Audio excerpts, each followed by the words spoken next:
આ તરફ ઉત્તરાખંડના ચમોલીના થરાલી વિસ્તારમાં વાદળ ફાટતા તબાહીની ખબરો સામે આવી। થરાલી આસપાસના ગામ અને બજારમાં તેની અસર જોવા મળી છે।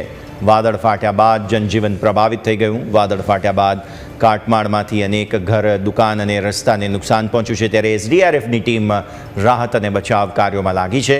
વાદળ ફાટ્યાની સૌથી વધુ અસર થરાલી ગામમાં થઈ હોય તેવી વિગતો અત્યારે સામે આવી છે।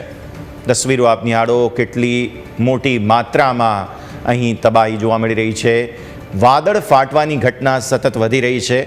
આ પહેલાં અલગ અલગ ઉત્તરાખંડ, જમ્મુ કાશ્મીર અને અન્ય વિસ્તારોની અંદર વાદળ ફાટવાની ઘટના બની હતી અને આ વર્ષે આ ફરી એક વખત વાદળ ફાટવાની ઘટના સામે આવી। પહેલાં ધરાલી ગામની અંદર વાદળ ફાટવાની તસવીરો સામે આવી હતી અને હવે આજે થરાલી ગામ છે કે જ્યાં વાદળ ફાટ્યું હતું।